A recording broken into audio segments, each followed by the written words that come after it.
விட்டு கொடுக்கிற மனப்பான்மை, ஈகோ இல்லாம நீ பெருசா நான் பெருசா இல்லாம நம்ம குடும்ப எதிர்காலம் தான் முக்கியம்னு சொல்லிட்டு ஒருவருக்கு ஒரு புரிதலோட நீங்க வாழ்றது, அது முதல். ரெண்டாவது சிக்கனம். வாழ்க்கையில சிக்கனம் ரொம்ப முக்கியமானது. நெருக்கடி காலங்கள் கை கொடுக்கும். சிக்கனம் எவ்வளவு முக்கியமானதுங்கிறது கொரோனா பேரிடர் காலம் நமக்கு நல்லா சுட்டிக்காட்டுச்சு. கூலி தொழிலாளி முதல் அப்படி சிக்கனமா இருந்து நீங்க சேமிச்ச காசை வளரும் சொத்துக்களை முதலீடு செய்யுங்க. ஆடம்பர செலவை தவிருங்க. அதாவது தேய்மான இருக்கிற சொத்துக்களை முதலீடு செய்யறத தவிருங்க. அடுத்து மருத்துவ காப்பீடு. இன்னைக்கு ஒரு ஹாஸ்பிட்டல் போனீங்க வச்சுக்கோங்களேன், மினிமம் லட்சக்கணக்கான செலவு. அதனால மருத்துவ காப்பீடு வீட்டில் இருக்க எல்லாருக்கும் அவசியம். அப்பா அம்மா நம்ம குழந்தைங்க நமக்கு எல்லாருக்கும் மருத்துவ காப்பீடு ரொம்ப அவசியம். அதுக்கு நீங்க வருஷத்துக்கு ஒரு தடவை கட்டலாம், இல்ல மாதத்துக்கு ஒரு தடவை கட்டலாம். நீங்க மாசம் கட்டுற கேபிள் செலவோட அது கம்மி தான் மருத்துவ காப்பீடு. நம்ம கட்சியிலே பாத்தீங்கன்னா நிறைய பேருக்கு அந்த மருத்துவ காப்பீடு கிடையவே கிடையாது. அது பெரும்பாலான இடத்துல நான் சொல்றது ஒன்று, இந்த மருத்துவ காப்பீடு ரொம்ப அவசியங்கிறது. நான்காவது சுற்றுச்சூழலை பாதுகாக்கிறது. அதனுடைய மகத்துவத்தை நம்முடைய அடுத்த பிள்ளைகளுக்கு சொல்லணும். ஐந்தாவது மனித நேயம். அது உங்க வாழ்க்கையில ஒரு அங்கமா வச்சுக்கோங்க. நீங்க இந்த மனித நேயத்தை பற்றி சொல்லும் போது ஒரு உதாரணத்தை நான் ஒரு சம்பவத்தை சொல்ல நினைக்கிறேன். போன மாசம் நீங்க கேள்விப்பட்டிருப்பீங்க, ராமேஸ்வரத்தில் மீனவர்கள் 4 பேர் இலங்கை கடற்படையால் கடுமையாக தாக்கப்பட்டு 4 பேர் இறந்து போனாங்க. அதுக்கு ஆறுதல் சொல்வதற்காக ஒரு தலைவரின் மகனாக மதிமுக அவர்கள் தொண்டனாக நான் அங்கு ஆறுதல் சொல்ல போனேன். எல்லாம் 4 பேர் இறந்தவர் 4 பேரும் பார்த்தீங்கன்னா ஏழை குடிசை வாசிக்கலாம்.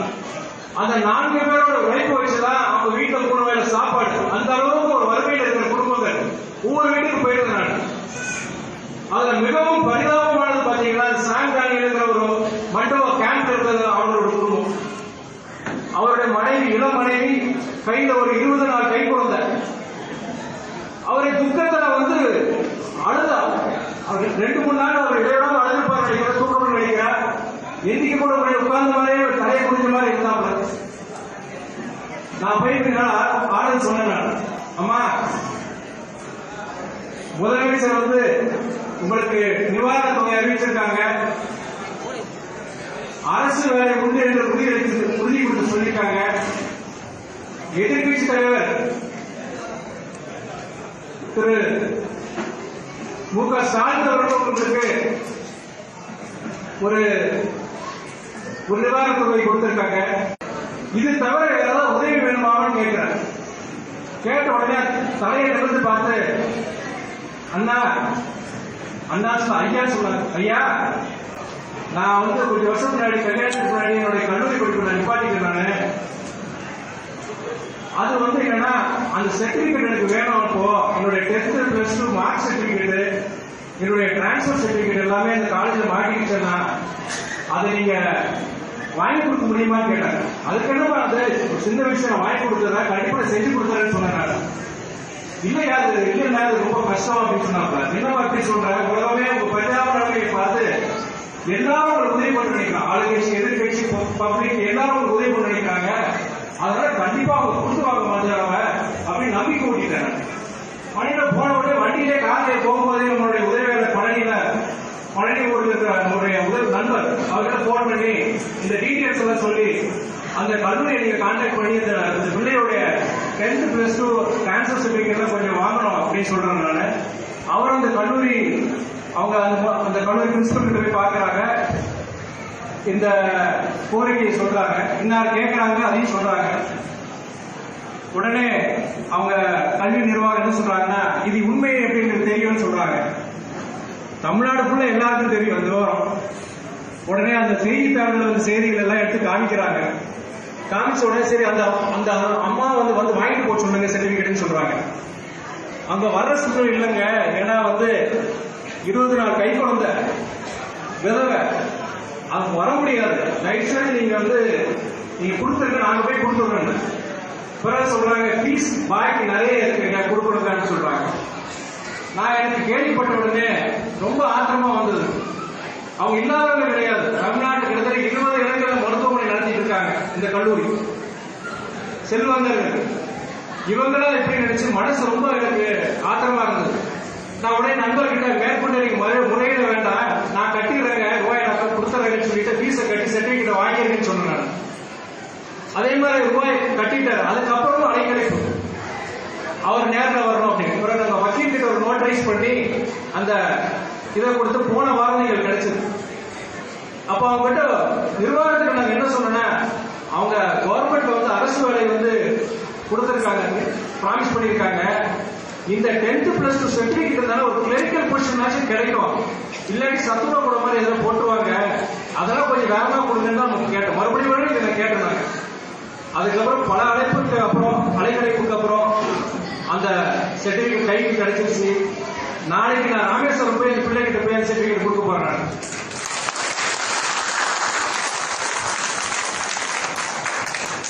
சொன்ன வாக்குறுதிய அந்த அன்பு தங்கைக்கு நான் நிறைவேற்றிட்ட அந்த மகிழ்ச்சி இருந்தாலும் மனசுக்குள்ள ஒரு வேதனை.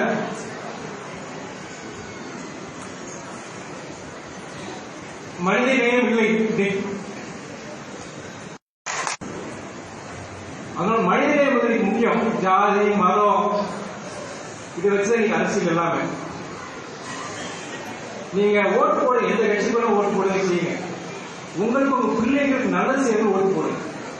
ஜாதி மதம்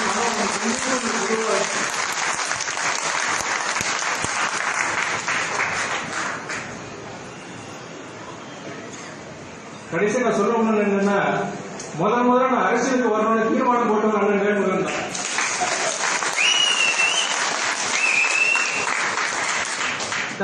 பொறுப்புகளை நீக்கிடுவாங்கன்னு தெரிஞ்சு கூட அந்த அதை அவர் நிறைவேற்றினார். கட்சியில கூட நோட்டீஸ் விட்டுருந்தாங்க, ஏன் உங்களுக்கு நடவடிக்கை எடுக்கக்கூடாது நோட்டீஸ் விட்டுருந்தாங்க. அப்ப கட்சியில மூத்தவர்கள் பேசி தலைவருக்கு சொல்லி சமாதானப்படுத்தினாங்க. அதனால நான் இந்த விழாவில் நான் நிறைய தெளிவுபடுத்த விரும்புறேன். நான் அரசியல் நான் வருவேன் என்ற கனவோடு நினைச்சு பார்த்தது கிடையாது.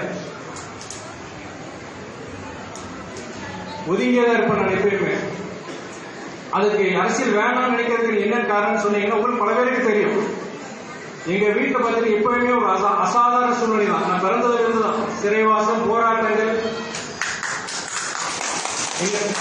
எங்க தந்தையார் மாத்திரம் கிடையாது இதில் பாதிக்கப்பட்டவங்க, குடும்பத்தில் பல பேர் இதில் பாதிக்கப்பட்டிருக்காங்க. எங்க சித்தப்பா கிட்டத்தட்ட 1 வருஷம் ஜெயிலில் இருந்தார் இலங்கை பிரச்சனையில விவகாரத்தில். எங்க 2010 முதல் எங்க தந்தையார் வந்து வெளிநாடுகளுக்கு எங்கேயும் செல்ல முடியாத வரைக்கும் விசா தடையை இலங்கை அரசாங்கம் செஞ்சிருக்கு. அது பல பேருக்கு தெரியாது. என்னுடைய தங்கை கண்ணி அவர்கள் வந்து அமெரிக்கா இருக்காங்க, அங்கே சிங்கிளா இருக்காங்க. அவங்க 2 பேர் 2 பெண் குழந்தைகள். 2010 எங்க தந்தை எப்பவுமே வருஷத்துக்கு ஒரு முறை பார்த்து வருவாங்க. 2010 போய் பார்க்க முடியல. அவங்களுக்கு அந்த பிள்ளைகளுக்கும் பள்ளி படிப்புனால அவங்களுக்கு வர முடியறதில்லை. 2 வருஷம் 3 வருஷத்துக்கு ஒரு தான் இங்க வந்து பாக்குறாங்க, பேர குழந்தைகள் பாக்குறாங்க. என்னுடைய மாமா மகன் சரவண சுரேஷ், அதாவது மாமான்னு சொல்றது என்னுடைய அம்மாவுடைய சொந்த அண்ணன் ராமானுஜ மாமா, அவங்களுடைய பையன். என்னோட 6-7 வயசு மூத்தவர். ஒரு அபாண்டம் சுமத்தப்பட்டது என்ற ஒரு காரணத்துக்காக ஒரு 2 வருஷத்துக்கு முன்னாடி தீக்குளிச்சு இறந்துட்டார். அவருக்கு ஒரு 2 பசங்க.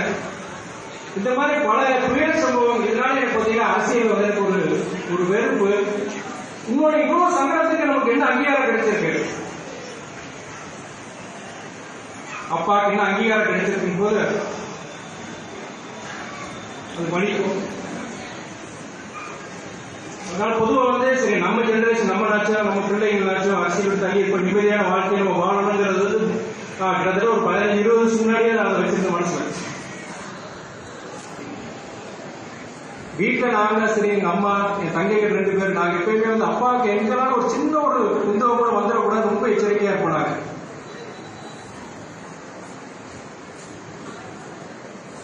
கால சூழ்நிலையில மாறிடுச்சு. சில கால சூழ்நிலையினால இந்த சில மாற்றங்கள் வந்தது.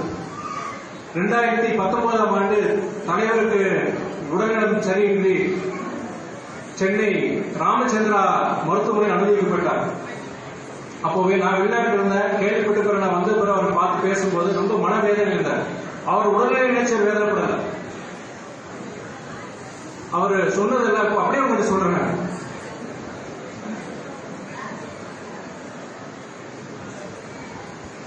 அப்ப நான் முன்னாடி மாதிரி நான் முழு வேகத்தோட அரசியல் செய்ய முடியுமாப்பா? எனக்கு எவ்வளவோ கடமைகள் இருக்கு. கட்சியை ஒரு நல்ல இடத்துல கொண்டு போய் சேர்க்கிறோம். நான் என்னை நம்பி வந்த நிர்வாகிகள் பல பேருக்கு அங்கீகாரத்தை நான் வாங்கி கொடுக்குறோம். எனக்கு ரொம்ப கவலையா இருக்குப்பான்னு சொன்னாங்க. அப்ப நான் சொன்னேன், நல்லா இருக்கீங்கப்பா, உங்களுக்கு என்ன ஒன்றும் பிரச்சனை இல்லை, இஸ் பெர்ஃபெக்ட்லி ஆல்ரைட் டாக்டர் பணியாற்ற சொல்லிட்டாரு, ஒரு பிரச்சனை இல்லை. ஆனா சுவர் இல்லாமல் சித்திரமில்லைன்னு சொல்லுவாங்க. இப்போ சில முறைகளை கடைபிடிக்கணும். பண்ணைகளில் ஒரு 15 வருஷம் நீங்க ஆக்டிவ் பாலிடிக்ஸ் செய்யலாம். அது என்னன்னா, ஒரு நாளைக்கு ஒரு 6 மணி நேரம் வச்சு நீங்க தூங்கணும். நீங்க இரவு நேர பயணங்களை தவிர்க்கணும். இதுதான் டாக்டர் சொல்றாங்க. இது நம்ம செய்யலாமேப்பா அப்படின்னு சொன்னாங்க. இது நீங்க செஞ்சாலே போதும். ஒரு 15 வருஷம் ஆக்டிவ் பாலிடிக்ஸ் செய்யலாம். எதை பத்தி நம்ம கவலைப்பட வேண்டாம். மற்றபடி ஒரு ஹெல்த் எல்லாம் பெர்ஃபெக்டா இருக்கு அப்படின்னு சொல்லி சமாதானப்படுத்தும் போது நான் சொன்னேன், நம்மளுடைய கட்சிக்காரர்களுடைய கல்யாணம் மற்ற பிரச்சனை இந்த துக்க வீட்டுக்கு நான் போற பயணமே அப்படின்னு சொன்னேன். அப்படி சொல்லும் போது முகமலர்ச்சியோட ஒரு சந்தோஷத்தோட பாதி பாரதம்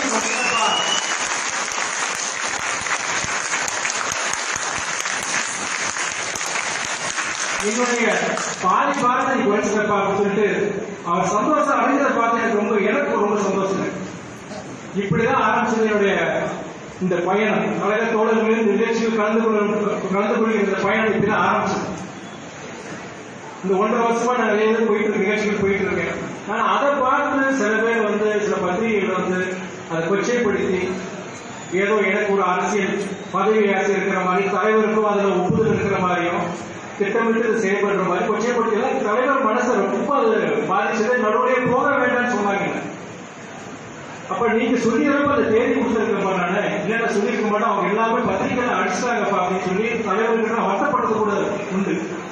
எனக்கு ஒன்றும் ஆசை கிடையாது. உங்க வேலை குறைக்கிறதுக்காண்டி நான் போறேன். நான் இன்னும் நீங்க சொன்னதுனால நம்ம வாக்கு கொடுத்து அந்த பத்திரிகை அடிச்சிட்டாங்க, இனிமே நம்ம போகாம சொல்லி நான் வருத்தப்பட்டிருக்க தலைவர்கிட்ட. முதலே சொல்லி நான் போயிருக்க மாட்டேன், நான் சொல்லி சரின்னு சொல்லியிருக்க மாட்டேன். ஏன்னா பத்திரிகையில வர செய்திகள் உங்களுக்கு தெரியும், தலைவருக்கு அவருக்கு மெயின் வீக்னஸ் என்னன்னா, யாராவது ஒருத்தர் ஏதாவது குறைபாடு சொல்லிடுவானோ, நம்மளுடைய நேர்மையை சந்தேகப்படுற மாதிரி ஏதாவது சொல்லிடுவாங்களோன்னு ரொம்ப பயப்படுவாங்க.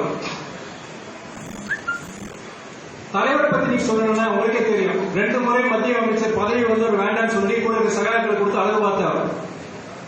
தனக்கு உண்டான எம்பி பதவியை ஒரு சாதாரண தொண்டர் சிப்பிப்பாறை ரவிச்சந்திரன் கொடுத்து அழகு பார்த்தார்.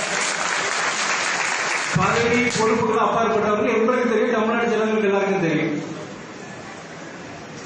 நாங்களும் அதே மாதிரி தான் வீட்டில் எல்லாரும். அதுக்கு 2 சம்பவம் நான் சொல்றேன். நான் பல சம்பவம் 2 சம்பவம் நான் சொல்றேன். வாஜ்பாய் ஆட்சி செஞ்சுட்டு இருந்த சமயம் பிரதமராக இருக்காரு.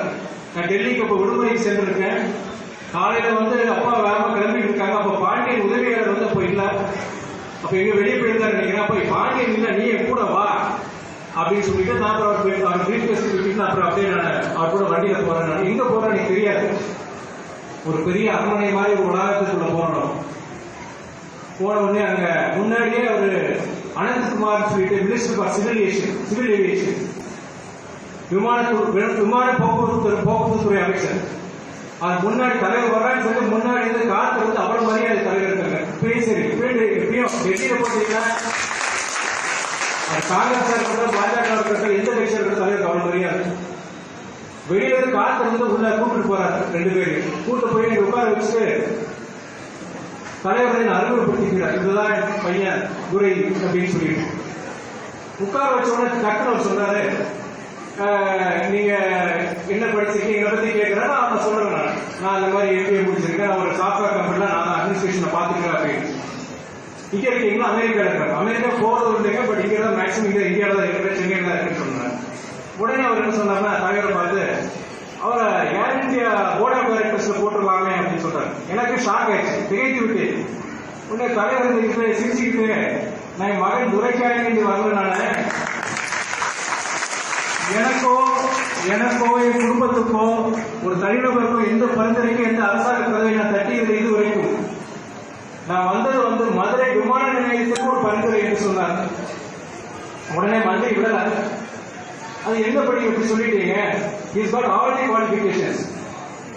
He's a business graduate. He has experience with a multinational company. He's widely traveled.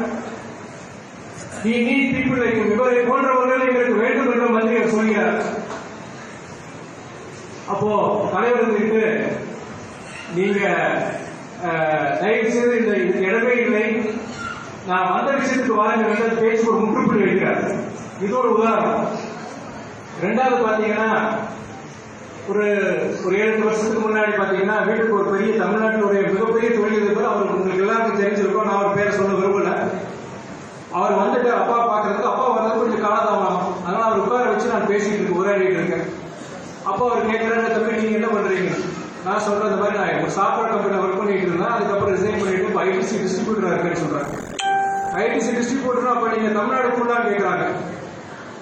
தமிழ்நாடுல அங்கிள் நான் தென்காசி டிஸ்ட்ரிக்ட் முதல்ல நான் டிஸ்ட்ரிபியூட்டர் அப்படின்னு சொல்றேன். என்னப்பா நீ எவ்வளவு சிறிய தொழில் பண்ணிட்டு இருக்கு, யார் வேணா பண்ணலாமே, ஒரு சாதாரண நடுத்தர குடும்பம் பண்ற தொழில் இது. நீ உங்க தலைவர் உங்க அப்பா வச்சிருக்கிற கான்டாக்ட்ஸை யூஸ் பண்ணிக்க வேண்டியதுன்னா அதுக்கான தப்பு செய்ய சொல்லல, நேர்முறையா நீ அதை பயன்படுத்தி நல்ல பெரிய தொழில் பண்ணலாமே அப்படின்னு கேட்கறாரு. இப்ப நான் சொன்னாலே இந்த ஆசையெல்லாம் எப்படியாவது விட்டுட்டாங்க. நானு அப்பாவை அரசியல் பாத்தீங்கன்னா அரசியல் இருக்கிறதுனால நான் பெரிய தொழில் ஆரம்பிச்சேன்னா அவருடைய கொள்கைகள் அவருடைய சிலருக்கு நான் வளைந்து கொடுத்திருக்க வேண்டும். நான் இந்த மாதிரி பெரிய தொழில் ஆரம்பிச்சேன், அதனால இன்னைக்கு எண்ணத்தை விட்டுட்டேன்னு சொன்னாரு. அப்படின்னா பரவாயில்லப்ப, நான் ஏன் தொழிலை பொறுத்த வரைக்கும் சிலது இருக்குப்ப நான் ஏற்பாடு பண்ணி கொடுக்குறேன், நான் இதை பண்ண நீ நல்லா இருந்தா உங்க அப்பாவுக்கு உதவியா இருக்கும் இல்லையா அப்படின்னு சொல்றாரு. இல்ல எங்கள் வேண்டாங்கள் மன்னிச்சிருக்க, தயவுசெய்து தப்பா நினைக்காதீங்கன்னு சொல்றேன். அவர் தான் அவர் மறுபடியும் சொல்றாரு, மற்ற பிசினஸ் மாதிரி நினைக்காதப்பா, உங்க அப்பாவோட வெல்விஷர் நான் ஒரு நல விரும்பி, அதனால நீ தைரியமா இந்த இதை நீங்க செய்யணும், உங்க அப்பாவுக்கு செய்யறதை நினைச்சு நான் செய்யறேன், நான் தயவுசெய்து ஏற்றுக்கொள்ளுன்னு சொல்றாரு. நான் அவர் ஏதாவது தப்பா நினைச்சு வச்சுட்டு ரொம்ப படிப்படும் அங்கிள், தயவுசெய்து நீங்க தப்பா நினைக்காதீங்க, நான் எனக்கு இந்த தொழிலே போதும், எனக்கு என்னுடைய தேவைகள் ரொம்ப குறைவுதான், சிக்கனமா இருப்பேன், வர்ற சம்பாதிக்கிற காசு சிறப்பா நான் முதலீடு பண்றேன், எனக்கு இது போதுமானது இருக்கு, அதனால வேண்டாம் எனக்கு அப்படின்னு சொல்லி நான் தவிர்த்துறேன். அவர் போனதுக்கு அப்புறம் அப்பா கிட்ட சொல்றேன், இந்த மாதிரி அவர் நண்பர் இந்த மாதிரி சொன்னாரு, நீ என்ன சொல்றேன்னு கேட்க, நான் சொன்னது சொல்றேன். நான் அப்பா பெருமையோட பார்த்து சரியா சொன்னா என்று அவர் அப்பா ரொம்ப சந்தோஷப்பட்டார். இதுதான் எங்க குடும்ப வாழ்க்கை. பதவி பொறுப்பு இதுக்கெல்லாம் அப்பாற்பட்டவங்க நாங்க. அதனால என்னன்னா நான் இங்க வந்திருக்கிறது எல்லாமே பாத்தீங்கன்னா கட்சி தலைவருக்கு அவருடைய பாரத்தை குறைக்கிறதுக்காக தான். இப்ப நம்ம தமிழ்நாடு கூட நம்ம தொண்டர்களுக்காக நிர்வாகிகள் என்னன்னா துரைக்கு பொறுப்பு கொடுங்க, துரை சட்டமன்றத்துக்கு போகணும் அப்படின்னு கோரிக்கை எழுப்புறாங்க. தலைவர்கிட்ட தனிப்பட்ட முறையில் பேசுறாங்க. போன மாவட்ட செயலர் கூட்டத்தில் அது எல்லாருமே 100க்கு 100 எல்லாருமே அந்த இத கோரிக்கை எழுப்புனாங்க. சில பேர் என்ன சொல்றாங்கன்னா, அந்த கட்சியில் இல்லையா, இவர் மகன் மரம் இல்லையா என்று சொல்றாங்க. நான் சொல்றவங்க எல்லாருக்கும் அந்த கட்சியும் மதிமுக உண்ணா முடியுமா? அந்த தலைவரும் வைகோவும் உண்டாக முடியுமா? தலைவரின் பிள்ளை தலைவரின் மகன் என்ற ஒரு காரணத்துக்காக பொறுப்புக்கு வர முடியாது. தலைவரின் பிள்ளை என்ற ஒரு காரணத்துக்காக சட்டமன்றம் செல்ல முடியாது. தலைவரின் பிள்ளை என்ற ஒரு காரணத்துக்காக புரட்சி நாயகன் ஆகிவிட முடியாது. அதுக்குண்டான பண்புகளை நான் வளர்த்துக் கொள்ள வேண்டும். அரசியல் வருவேன்னு சொல்லிட்டு நான் பிளான் பண்ணி இல்லைன்னா முதல்ல படிச்சிருப்பேன். மேடை பேச்சு எனக்கு தெரியவே தெரியாது. அதனால அந்த பண்பு நான் வளர்த்துக்கணும். அதை பொதுமக்கள் அங்கீகரிக்கணும். நீங்க அங்கீகரிக்கிறது தலைவரின் பிள்ளைகளை அங்கீகரிக்கிறீங்க, பொதுமக்கள் அதை அங்கீகரிக்கணும். பொதுமக்கள் மற்ற பிள்ளைகளை தலைவர் அங்கீகரிக்கிறாங்களா உங்களுக்கு தெரியாது. அதே நமக்கு வரக்கூடாது. அந்த பண்பு நான் வளர்த்துக்கணும். நான் வளர்த்த பிறகு பொதுமக்கள் மத்தியில் ஏன் இவர் வர வேண்டும், ஏன் இவர் வந்த நல்லதான அப்படி பேசுறதுக்கு அப்புறம் நான் வரலாம். நம்ம கட்சியில் எவ்வளவு திறமையான இளைஞர்கள் இருக்காங்க. நான் சிலரை குறிப்பிடுறேன், எல்லாரும் கேட்குறீங்க, நிறைய பேர் இருக்காங்க, சில பேர் குறிப்பிடவும் தயவுசெய்து தப்பா நினைச்சுக்காதீங்க. தலைவரை போல சொல்வனம், தலைவரை போல நேர்மை, வாய்மை அண்ணன் செந்தில். அவர் ஒரு எம்பி, ஒரு எம்எல்ஏ ஆகலாம், எம்பி ஆகலாம். கூட பூமிநாதன் அண்ணன் இருக்காங்க, சுறுசுறுப்பாக செயல்பட்டு கொண்டிருக்கிறோம். நம்ம துணை பொதுச்செயலர் அண்ணன் மல்லை சத்யா இருக்காங்க. நேர்மை சிகரம் முன்னாள் சட்டமன்ற உறுப்பினர் அண்ணன் சதன் திருமணிக்குவர் இருக்காங்க. ஏழை எளியோருக்கு வற்றாத ஜீவநிதியாக என்று உதவும் நான் பெரிதும் மதிக்கும் மாமா நிஜாம் அவர்கள் இருக்காங்க. இவங்கெல்லாம் ஒரு உயர்ந்த இடத்துக்கு வரணும், இவங்கெல்லாம் சட்டமன்றத்தில் செல்லணும்.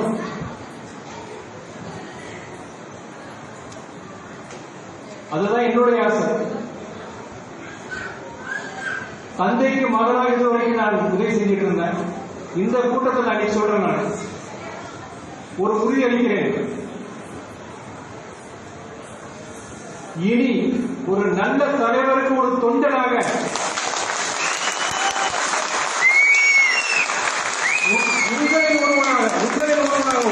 தொண்டனாக இந்த கட்சிக்காக நான் பாடுபடுவேன்.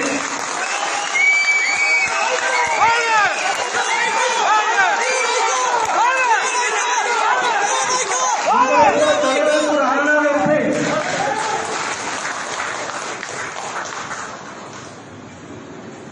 ஆயிரம் பதவிகளை விட, ஆயிரம் பொறுப்புகளை விட மறுமலர்ச்சி திராவிட முன்னேற்ற கழகம் தொண்டன் என்ற ஒரு அங்கீகாரம் போகும்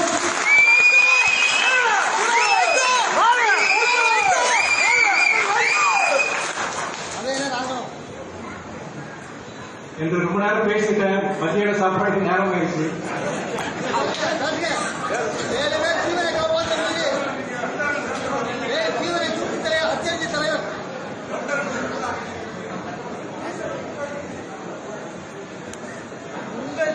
காரின வானமும் அதில் மின்னும் நட்சத்திரமும் போல,